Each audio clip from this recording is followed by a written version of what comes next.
The Trumpet of the Swan by 𝐒𝐵𝐻𝐻𝐻. Chapter 1. Sam. Walking back to camp through the swamp, Sam wondered whether to tell his father what he'd seen. "I know one thing," he said to himself. "I'm going back to that little pond again tomorrow, and I'd like to go alone. If I tell my father what I saw today, he'll want to go with me. I'm not sure that's a very good idea." Sam was 11. His last name was Beaver. He was strong for his age and had black hair and dark eyes like an Indian. Sam walked like an Indian, too, putting one foot straight in front of the other and making very little noise. The swamp through which he was traveling was a wild place. There was no trail, and it was boggy underfoot, which made walking difficult. Every 4 or 5 minutes, Sam took his compass out of his pocket and checked his course to make sure he was headed in a westerly direction. Canada is a big place. Much of it is wilderness. To get lost in the woods and swamps of western Canada would be a serious matter. As he trudged on, the boy's mind was full of the wonder of what he'd seen. Not many people in the world had seen the nest of a trumpeter swan. Sam had found one on the lonely pond on this day in spring. He'd seen the 2 great white birds with their long white necks and black bills. Nothing he had ever seen before in all his life had made him feel quite the way he felt on that wild little pond in the presence of those 2 enormous swans. They were so much bigger than any bird he'd ever seen before. The nest was big, too, a mound of sticks and grasses. The female was sitting on eggs. The male glided slowly back and forth, guarding her. When Sam reached camp, tired and hungry, he found his father frying a couple of fish for lunch. "Where have you been?" asked Mr. Beaver. "Exploring," replied Sam. "I walked over to a pond about 1.5 miles from here. It's the one we see from the air as we're coming in. It isn't much of a place, nowhere near as big as this lake we're on." "Did you see anything over there?" asked his father. "Well," said Sam, "it's a swampy pond with a lot of reeds and cattails. I don't think it would be any good for fishing, and it's hard to get to. You have to cross a swamp." "See anything?" repeated Mr. Beaver. "I saw a muskrat," Sam said, "and a few red-winged blackbirds." Mr. Beaver looked up from the wood stove where the fish were sizzling in a pan. "Sam," he said, "I know you like to go exploring, but don't forget, these woods and marshes are not like the country around home in Montana. If you ever go over to that pond again, be careful you don't get lost. I don't like you crossing swamps. They're treacherous. You could step into a soggy place and get bogged down, and there wouldn't be anybody to pull you out." "I'll be careful," said Sam. He knew perfectly well he would be going back to the pond where the swans were, and he had no intention of getting lost in the woods. He felt relieved that he had not told his father about seeing the swans, but he felt queer about it too.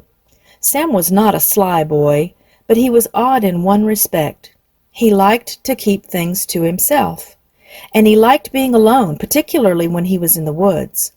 He enjoyed the life on his father's cattle ranch in the sweetgrass country in Montana. He loved his mother. He loved Duke, his cow pony. He loved riding the range. He loved watching the guests who came to board at the Beavers' ranch every summer. But the thing he enjoyed most in life was these camping trips in Canada with his father. Mrs. Beaver didn't care for the woods, so she seldom went along. It was usually just Sam and Mr. Beaver. They would motor to the border and cross into Canada. There Mr. Beaver would hire a bush pilot to fly them to the lake where his camp was for a few days of fishing and loafing and exploring. Mr. Beaver did most of the fishing and loafing. Sam did the exploring. And then the pilot would return to take them out. His name was Shorty. They would hear the sound of his motor and run out and wave and watch him glide down onto the lake and taxi his plane into the dock. These were the pleasantest days of Sam's life, these days in the woods, far, far from everywhere. No automobiles, no roads, no people, no noise, no school, no homework, no problems, except the problem of getting lost. And of course, the problem of what to be when he grew up. Every boy has that problem. After supper that evening, Sam and his father sat for a while on the porch. Sam was reading a bird book. "Pop," said Sam, "do you think we'll be coming back to camp again about a month from now? I mean in about 35 days or something like that?" "I guess so," replied Mr. Beaver. "I certainly hope so. But why 35 days? What's so special about 35 days?" "Oh, nothing," said Sam. "I just thought it might be very nice around here in 35 days. "That's the craziest thing I ever heard of," said Mr. Beaver. "It's nice here all the time." Sam went indoors. He knew a lot about birds, and he knew it would take a swan about 35 days to hatch her eggs. He hoped he could be at the pond to see the young ones when they came out of the eggs. Sam kept a diary, a day book about his life. It was just a cheap notebook that was always by his bed. Every night before he turned in, he would write in the book. He wrote about things he had done, things he had seen, and thoughts he had had. Sometimes he drew a picture. He always ended by asking himself a question so he would have something to think about while falling asleep. On the day he found the swan's nest, this is what Sam wrote in his diary. "I saw a pair of trumpeter swans today on a small pond east of camp. The female has a nest with eggs in it. I saw 3, but I'm going to put 4 in the picture. I think she was laying another one. This is the greatest discovery I ever made in my entire life. I did not tell Pop. My bird book says baby swans are called cygnets. I'm going back tomorrow to visit the great swans again. I heard a fox bark today. Why does a fox bark? Is it because he's mad or worried or hungry, or because he's sending a message to another fox? Why does a fox bark?" Sam closed his notebook, undressed, crawled into his bunk, and lay there with his eyes closed, wondering why a fox barks. In a few minutes, he was asleep. Chapter 2. The Pond. The pond Sam had discovered on that spring morning was seldom visited by any human being. All winter snow had covered the ice. The pond lay cold and still under its white blanket. Most of the time, there wasn't a sound to be heard. The frog was asleep. The chipmunk was asleep. Occasionally, a jay would cry out. And sometimes at night, the fox would bark, a high, rasping bark. Winter seemed to last forever. But one day, a change came over the woods and the pond. Warm air, soft and kind, blew through the trees. The ice, which had softened during the night, began to melt. Patches of open water appeared. All the creatures that lived in the pond and in the woods were glad to feel the warmth. They heard and felt the breath of spring, and they stirred with new life and hope. There was a good new smell in the air, a smell of earth waking after its long sleep. The frog, buried in the mud at the bottom of the pond, knew that spring was here.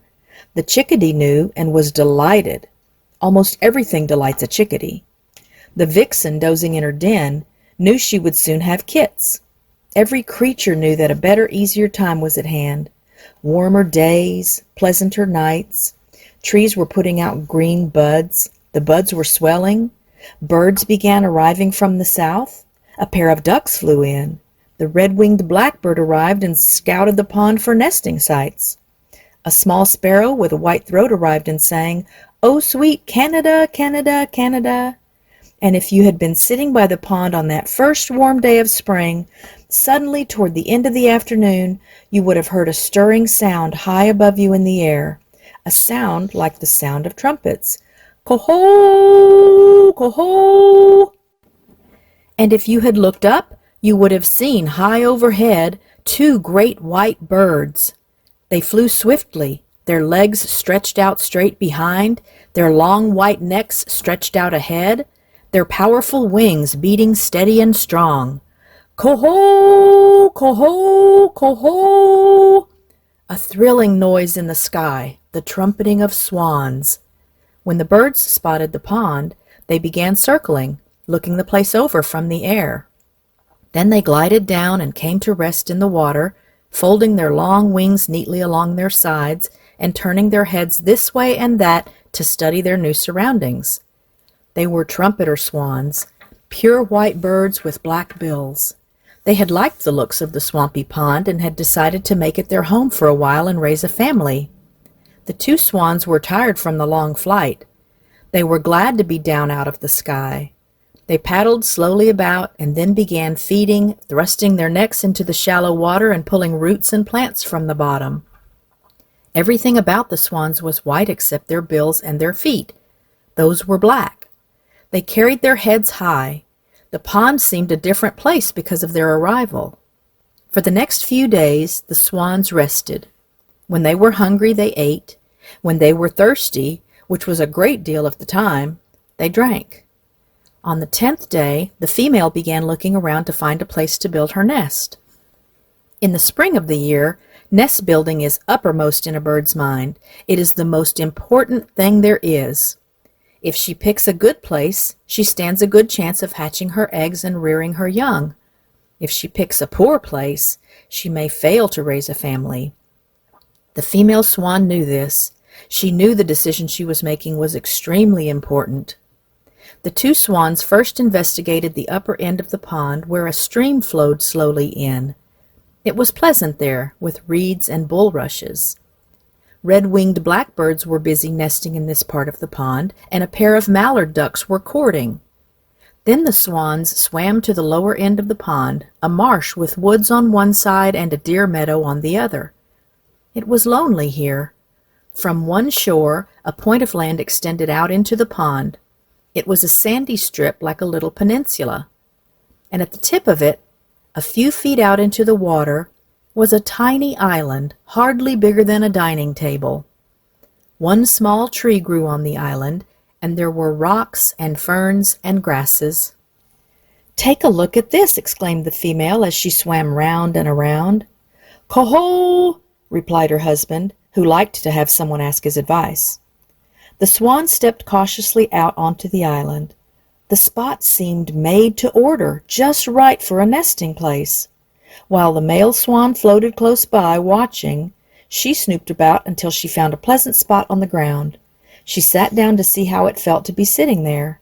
She decided it was the right size for her body. It was nicely located, a couple of feet from the water's edge. Very convenient. She turned to her husband.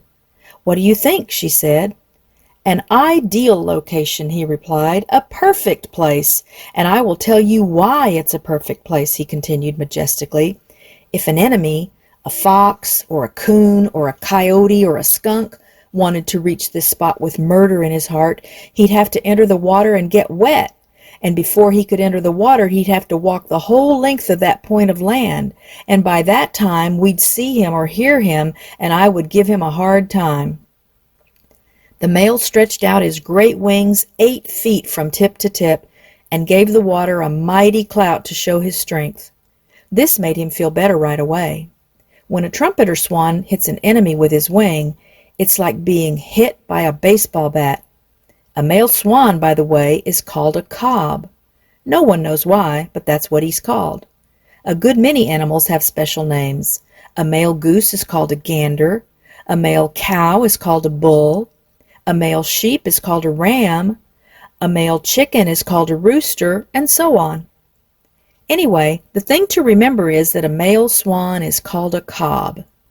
The cob's wife pretended not to notice that her husband was showing off, but she saw it all right, and she was proud of his strength and his courage. As husbands go, he was a good one. The cob watched his beautiful wife sitting there on the tiny island. To his great joy, he saw her begin to turn slowly round and around, keeping always in the same spot, treading the mud and grass. She was making the first motions of nesting. First, she squatted down in the place she had chosen. Then she twisted round and around, tamping the earth with her broad-webbed feet, hollowing it out to make it like a saucer. Then she reached out and pulled twigs and grasses toward her and dropped them at her sides and under her tail, shaping the nest to her body. The cob floated close to his mate. He studied every move she made. "Now, another medium-sized stick, my love," he said, and she poked her splendid long white graceful neck as far as it would go, picked up a stick, and placed it at her side. "Now another bit of coarse grass," said the cob with great dignity. The female reached for grasses, for moss, for twigs, anything that was handy. Slowly, carefully, she built up the nest until she was sitting on a big grassy mound. She worked at the task for a couple of hours, then knocked off for the day and slid into the pond again to take a drink and have lunch. "A fine start," said the cob as he gazed back at the nest. "A perfect beginning. I don't know how you manage it so cleverly." "It comes naturally," replied his wife. "There's a lot of work to it, but on the whole it is pleasant work." "Yes," said the cob, "and when you're done, you have something to show for your trouble. You have a swan's nest 6 feet across. What other bird can say that?" "Well," said his wife, "maybe an eagle can say it."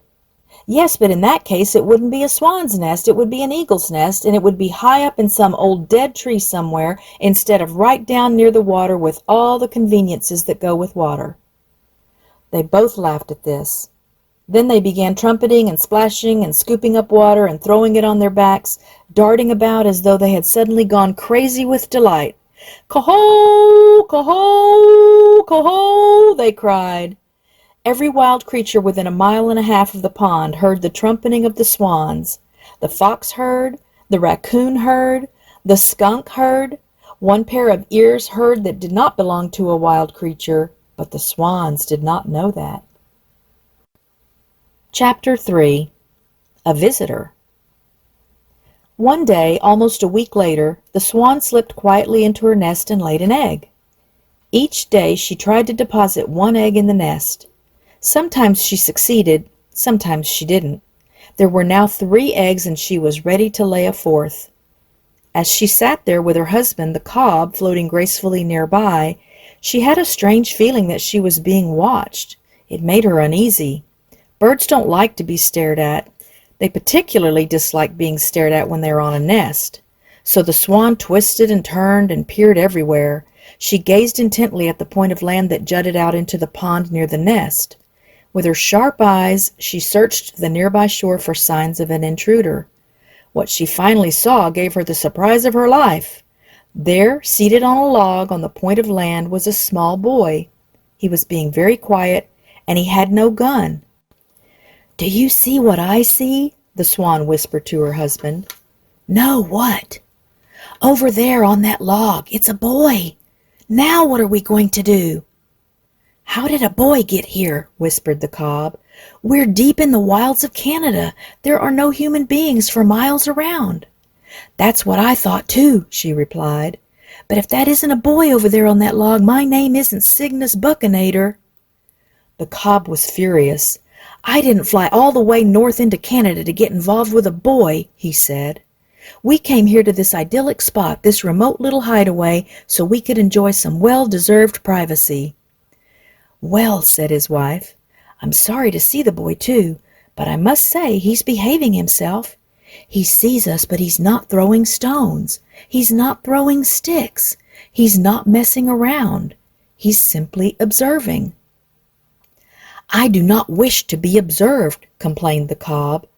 "I did not travel all this immense distance into the heart of Canada to be observed. Furthermore, I don't want you to be observed except by me. You're laying an egg. That is, I hope you are. And you are entitled to privacy. It has been my experience that all boys throw stones and sticks. It is their nature. I'm going over and strike that boy with my powerful wing, and he'll think he has been hit with a billy club. I'll knock him cold." "Now just wait a minute," said the swan. "There's no use starting a fight. This boy is not bothering me at the moment. He's not bothering you either." "But how did he get here?" said the cob, who was no longer talking in a whisper, but was beginning to shout. "How did he get here? Boys can't fly, and there are no roads in this part of Canada. We're 50 miles from the nearest highway." "Maybe he's lost," said the swan. "Maybe he's starving to death.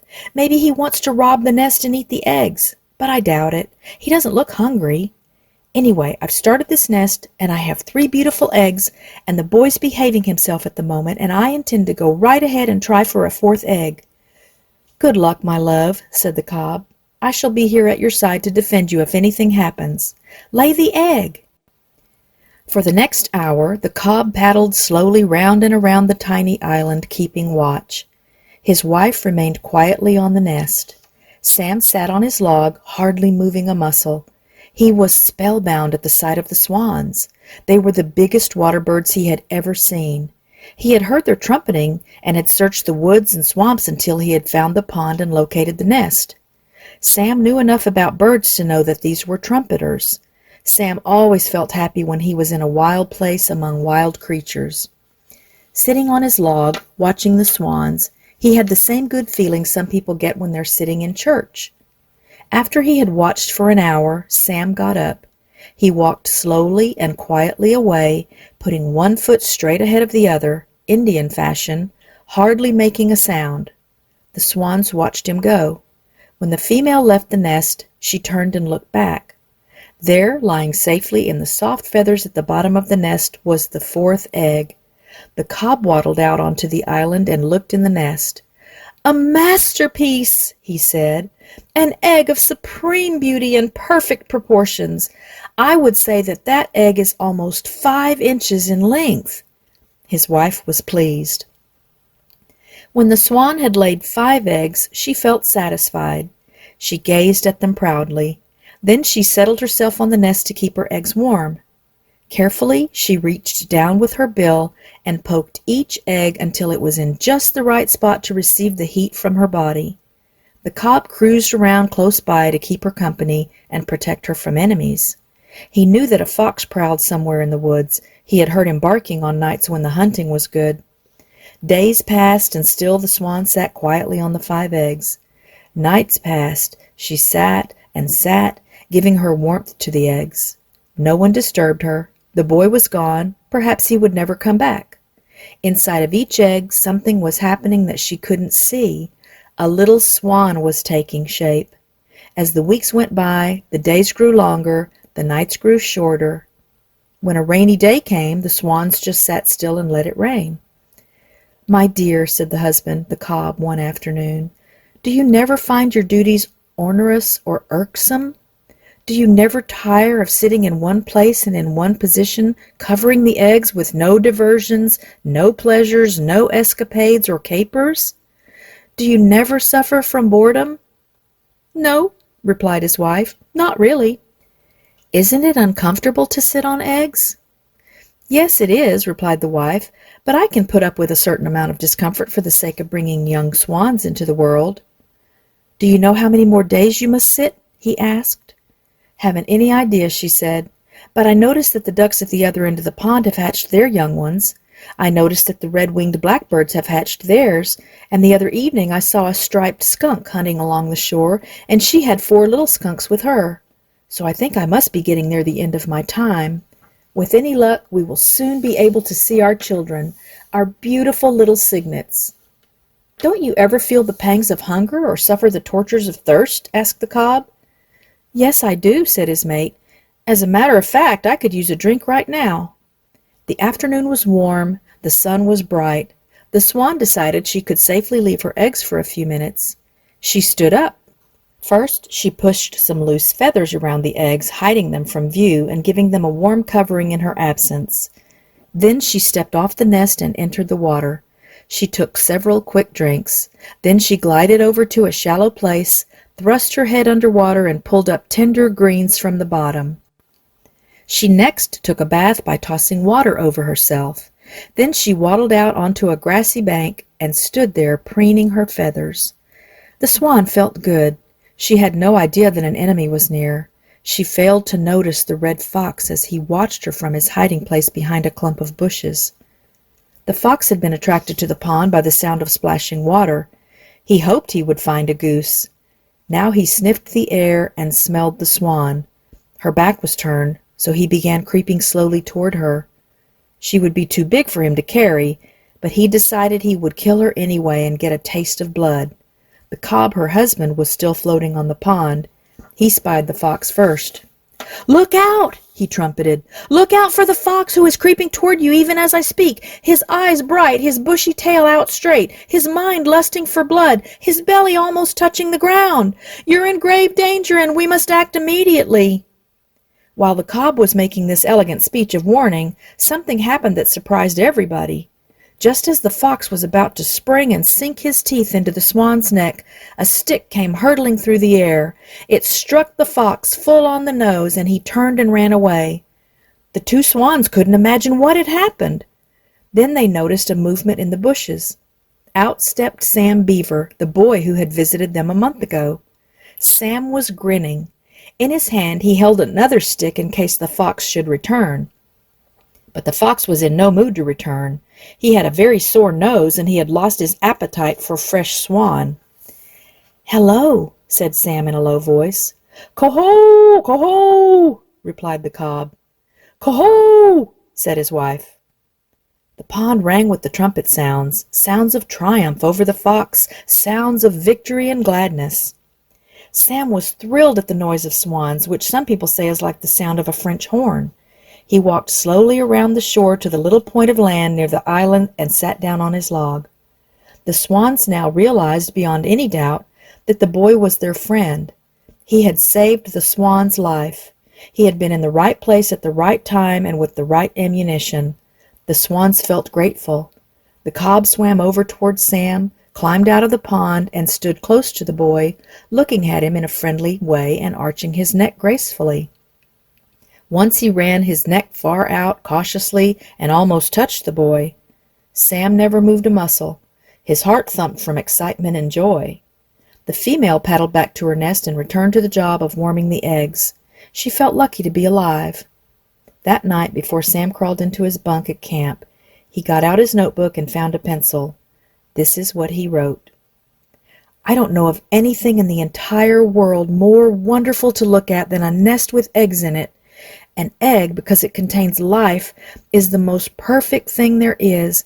It is beautiful and mysterious. An egg is a far finer thing than a tennis ball or a cake of soap. A tennis ball will always be just a tennis ball.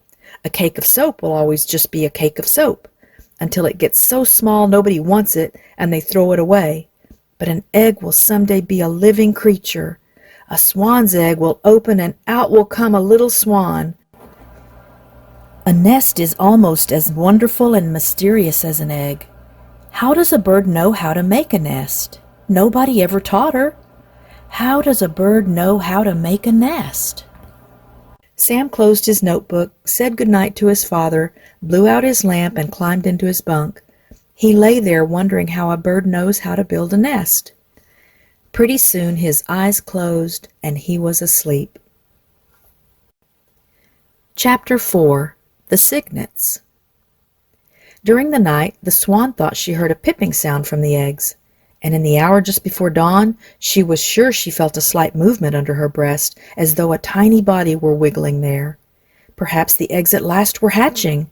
Eggs, of course, can't wiggle, so the swan decided she must have something under her that wasn't an egg. She sat perfectly still, listening and waiting. The cob floated nearby, keeping watch. A little swan enclosed in an egg has a hard time getting out.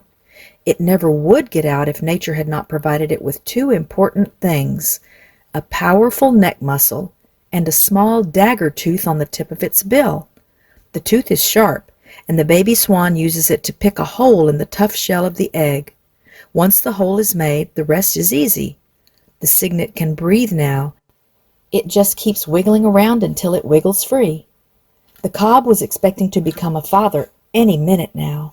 The idea of fatherhood made him feel poetical and proud. He began to talk to his wife. "Here I glide, swan-like," he said, "while earth is bathed in wonder and beauty. Now slowly the light of day comes into our sky. A mist hangs low over the pond. The mist rises slowly, like steam from a kettle, while I glide, swan-like, while eggs hatch, while young swans come into existence. I glide and glide. The light strengthens, the air becomes warmer. Gradually the mist disappears. I glide, swan-like. Birds sing their early song. Frogs that have croaked in the night stop croaking and are silent. Still I glide ceaselessly like a swan." "Of course you glide like a swan," said his wife. "How else could you glide? You couldn't glide like a moose, could you?" "Well, no, that is quite true. Thank you, my dear, for correcting me." The cob felt taken aback by his mate's common-sense remark. He enjoyed speaking in fancy phrases and graceful language, and he liked to think of himself as gliding swan-like. He decided he'd better do more gliding and less talking. All morning long, the swan heard the pipping of the shells, and every once in a while she felt something wiggle beneath her in the nest. It was an odd sensation. The eggs had been quiet for so many days, 35 days in all, and now at last they were stirring with life. She knew that the proper thing to do was to sit still. Late in the afternoon, the swan was rewarded for her patience. She gazed down, and there, pushing her feathers aside, came a tiny head, the first baby, the first cygnet. It was soft and downy. Unlike its parents, it was gray. Its feet and legs were the color of mustard. Its eyes were bright. On unsteady legs, it pushed its way up until it stood beside its mother, looking around at the world it was seeing for the first time. Its mother spoke softly to it, and it was glad to hear her voice. It was glad to breathe the air after being cooped up so long inside an egg. The cob, who had been watching intently all day, saw the little head appear. His heart leapt up with joy. "A cygnet!" he cried. "A cygnet at last! I'm a father, with all the pleasant duties and awesome responsibilities of fatherhood. Oh, blessed little son of mine, how good it is to see your face peering through the protecting feathers of your mother's breast, under these fair skies, with the pond so quiet and peaceful in the long light of afternoon." "What makes you think it's a son?" inquired his wife. "For all you know, it's a daughter." "Anyway, it's a cygnet, and it's alive and healthy. I can feel others under me, too. Perhaps we'll get a good hatch. We may even get all 5. We'll know by tomorrow." "I have every confidence that we will," said the cob. Next morning, very early, Sam Beaver crawled out of his bunk while his father was still asleep. Sam dressed and lit a fire in the stove. He fried a few strips of bacon, toasted 2 slices of bread, poured a glass of milk, and sat down and ate breakfast. When he was through, he found a pencil and paper and wrote a note. "I have gone for a walk. Will be back for lunch." Sam left the note where his father would find it. Then he took his field glasses and his compass, fastened his hunting knife to his belt, and set out through the woods and over the swamp to the pond where the swans lived. He approached the pond cautiously, his field glasses slung over his shoulder. It was still only a little after 7 o'clock. The sun was pale, the air was chill. The morning smelled delicious. When he reached his log, Sam sat down and adjusted his glasses. Seen through the glasses, the nesting swan appeared to only be a few feet away. She was sitting very close, not moving. The cob was nearby. Both birds were listening and waiting. Both birds saw Sam, but they didn't mind his being there. In fact, they rather liked it. They were surprised at the field glasses, though. "The boy seems to have very big eyes today," whispered the cob. "His eyes are enormous." "I think those big eyes are actually a pair of field glasses," replied the swan. "I'm not sure, but I think that when a person looks through field glasses, everything appears closer and bigger." "Will the boy's glasses make me appear even larger than I am?" asked the cob hopefully. "I think so," said the swan. "Oh, well, I like that," said the cob. "I like that very much. Perhaps the boy's glasses will make me appear not only larger than I am, but even more graceful than I am. Do you think so?" "It's possible," said his wife, "but it's not likely. You'd better not get too graceful. It might go to your head. You're quite a vain bird." "All swans are vain," said the cob. "It is right for swans to feel proud, graceful. That's what swans are for." Sam could not make out what the swans were saying. He merely knew they were having a conversation, and just hearing them talk stirred his blood. It satisfied him to be keeping company with these 2 great birds in the wilderness. He was perfectly happy. In mid-morning, when the sun had gained the sky, Sam lifted his glasses again and focused them on the nest. At last he saw what he had come to see, a tiny head thrusting through the mother's feathers, the head of a baby trumpeter. The youngster scrambled up onto the edge of the nest. Sam could see its gray head and neck, its body covered with soft down, its yellow legs and feet with their webs for swimming. Soon another cygnet appeared, then another. Then the first one worked his way down into his mother's feathers again for warmth. Then one tried to climb up his mother's back, but her feathers were slippery, and he slid off and settled himself neatly at her side. The swan just sat and sat, enjoying her babies, watching them gain the use of their legs. An hour went by. One of the cygnets, more daring than the others, left the nest and teetered around on the shore of the little island. When this happened, the mother swan stood up. She decided the time had come to lead her children into the water. "Come on," she said, "and stay together. Note carefully what I do, then you do the same. Swimming is easy." 1, 2, 3, 4, 5, Sam counted. 1, 2, 3, 4, 5. 5 cygnets, just as sure as I'm alive. The cob, as he saw his children approach the water, felt that he should act like a father. He began by making a speech. "Welcome to the pond and the swamp adjacent," he said. "Welcome to the world that contains this lonely pond, this splendid marsh, unspoiled and wild. Welcome to sunlight and shadow, wind and weather. Welcome to water. The water is a swan's particular element, as you will soon discover. Swimming is no problem for a swan. Welcome to danger, which you must guard against. The vile fox with his stealthy tread and sharp teeth. The offensive otter who swims up under you and tries to grab you by the leg. The stinking skunk who hunts by night and blends with the shadows. The coyote who hunts and howls and is bigger than a fox. Beware of lead pellets that lie on the bottom of all ponds, left there by the guns of hunters. Don't eat them, they'll poison you. Be vigilant, be strong, be brave, be graceful, and always follow me.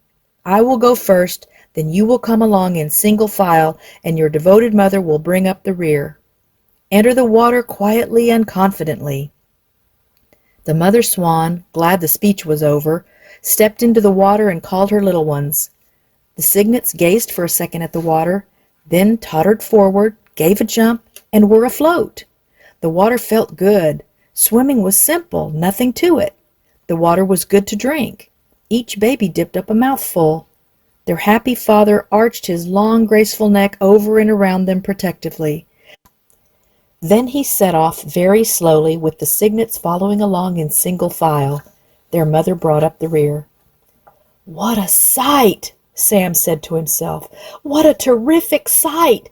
7 trumpeters all in line, 5 of them just out of the egg. This is my lucky day." He hardly noticed how stiff he had become from sitting so long on the log.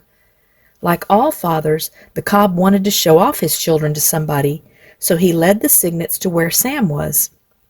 They all stepped out of the water and stood in front of the boy, all but the mother swan. She stayed behind. "Coho!" said the cob. "Hello," said Sam, who hadn't expected anything like this and hardly dared breathe. The first cygnet looked at Sam and said, "Beep." The second cygnet looked at Sam and said, "Beep." The third cygnet greeted Sam the same way. So did the fourth. The fifth cygnet was different. He opened his mouth, but didn't say a thing. He made an effort to say, "Beep," but no sound came. So instead, he stuck his little neck out, took hold of one of Sam's shoelaces, and gave it a pull. He tugged at the lace for a moment. It came untied. Then he let it go. It was like a greeting. Sam grinned. The cob now looked worried. He ran his long white neck between the cygnets and the boy and guided the babies back to the water and to their mother. "Follow me," said the cob, and he led them off, full of grace and bursting with pride. When the mother thought her young ones had had enough swimming and might be chilly, she stepped out onto a sandy shore and squatted down and called them. They quickly followed her out of the pond and burrowed under her feathers to get warm. In a moment, there wasn't a cygnet in sight. At noon, Sam got up and walked back to camp, his mind full of what he had seen. Next day, he and his father heard Shorty's motor in the sky and saw the plane approaching. They grabbed their duffel bags. "Goodbye, camp. See you in the fall," said Mr. Beaver as he shut the door and gave it a pat. He and Sam climbed into the plane and were soon aloft on their way home to Montana. Mr. Beaver did not know that his son had seen a trumpeter swan bring off her young ones. Sam kept the matter to himself. "If I live to be 100 years old," thought Sam, "I'll never forget what it feels like to have my shoelace pulled by a baby swan." Sam and his father were late arriving home at the ranch, but late as it was, Sam got out his diary before he turned in for the night. He wrote, "There are 5 cygnets. They are sort of a dirty brownish-gray color, but very cute. Their legs are yellow like mustard. The old cob led them right up to me. I wasn't expecting this, but I kept very still. 4 of the babies said beep. The fifth one tried to, but he couldn't. He took a hold of my shoelace as though it was a worm and gave it a tug and untied it. I wonder what I'm going to be when I grow up. He switched off the light, pulled the sheet up over his head, and fell asleep wondering what he was going to be when he grew up.